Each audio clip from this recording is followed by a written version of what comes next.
Kisah seorang anak muda di zaman tabi'in dulu. Anak muda ini terkenal dengan tampannya, postur tubuh yang kekar, ya, jalur nasabnya yang suci, kaya raya dan soleh.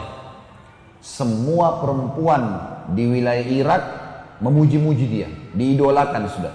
Yang perempuan yang soleha berharap jadi istrinya. Perempuan yang fasikah, yang buruk imannya, ini berharap berzina dengan dia. Penawaran selalu datang ke anak muda ini, zina. Zina gratis plus minta apa saja dikasih. Mau minta emas, mau minta kereta kencana, apa saja, yang penting mau berzina. Selalu dia tolak. Ringkas cerita, anak muda ini umurnya 20 tahun. Ada satu istri pejabat pemerintahan pada saat itu, terkenal juga dengan kecantikannya, dengan postur tubuh yang tinggi, yang semampai, yang segala macam hal kelebihan.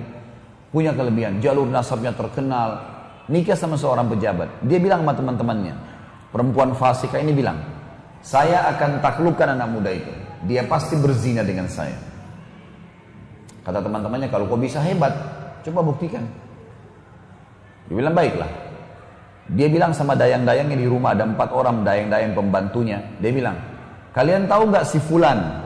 Kata si perempuan ini, kalian tahu nggak si fulan? Laki-laki ini dimaksud. Dayang-dayangnya bilang, iya, itu kami idolakan. Kalian mau berzina nggak sama dia? Maka spontan dayang-dayang ini orang fasika semua ini. Oh tentu saja. Jangankan berzina, berdampingan aja sudah kami merasa sebuah prestasi, apalagi berzina. Kata majikannya, saya akan berzina dengan dia. Dan kalau saya berhasil, saya akan berikan kalian kesempatan berzina dengan dia. Tapi kalian harus dukung saya. Baik, apa yang kami harus lakukan? Kebetulan rumah anak muda ini, Bapak Ibu sekalian, rumahnya dia dengan masjid, ngelewatin rumahnya si perempuan ini. Jadi 5 waktu sholat kalau ke masjid pasti lewat rumahnya orang ini, rumah pejabat ini. Perempuan fasikah ini menunggu, dalam kisah yang dikatakan suaminya sampai safar, tugas negara. Dia tahu kapan safar suaminya, dan zaman dulu teman-teman orang kalau safar itu bisa sampai 3 bulan. Karena memang tidak ada transportasi kayak kita sekarang, nggak ada pesawat, orang naik kuda. Bisa hidup, bisa mati gitu. Safarlah si pejabat ini keluar Irak pada saat itu bertugas negara. Ringkas cerita, si perempuan ini mulai menjalankan tipu syaitannya. Dia bilang sama dayang-dayangnya, suami saya sudah safar semalam, sebentar kalau anak muda ini lewat, waktu itu kebetulan duhur, siang hari. Kalau perempuan laki-laki ini lewat, tahan dia. Dan kalian keluar bilang, di dalam rumah kami sambil kalian menangis-nangis, tuan kami sedang sakarat, akan meninggal dunia. Suaminya nggak ada laki-laki. Tolonglah. Kalau dia masuk ke dalam rumah, jebak dia.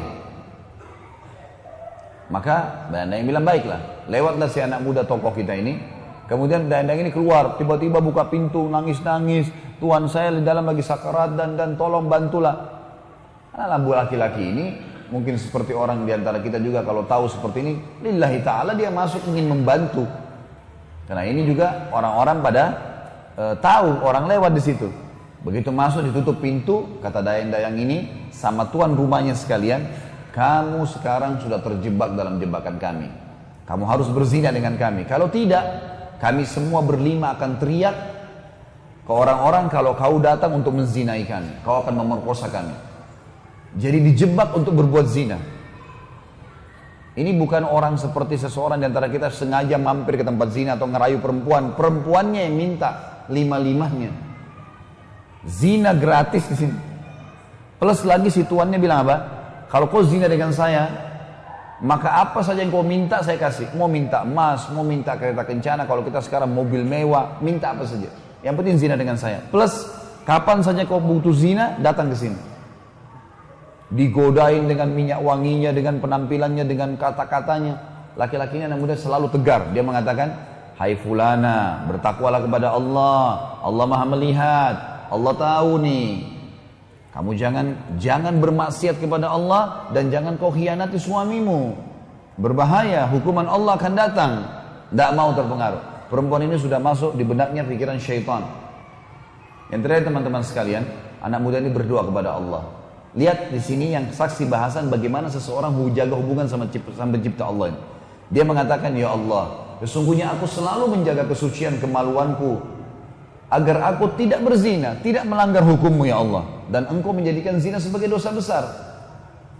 Sekarang aku dijebak untuk berzina, maka selamatkanlah aku dari jebakan syaitan ini.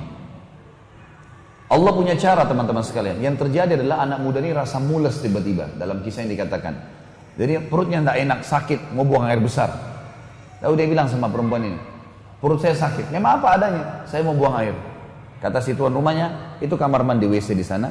Kamu silakan selesaikan hajat kamu, keluar tetap zina sama kami. Anak muda ini masuk ke WC sambil berpikir, dia sambil buang air. Subhanallah, kisahnya begitu. Setelah buang air, muncul ide dia sebagai pertolongan dari Allah. Dia ambil kotorannya. Anak muda ini bersih sekali, wangi, bersih, orangnya gagah. Tidak pernah begini, tapi tiba-tiba muncul idenya. Dia ambil kotorannya sendiri, lalu digosok di bajunya. Sedikit, tidak banyak. Begitu dia keluar dari kamar mandi WC, si perempuan ini lihat, perempuan ini orang kaya, biasa bersih, biasa wangi. Lihat kotoran di badan. Kok kamu begini, jorok sekali kalau bahasa kita. Dia bilang, saya begini sekarang.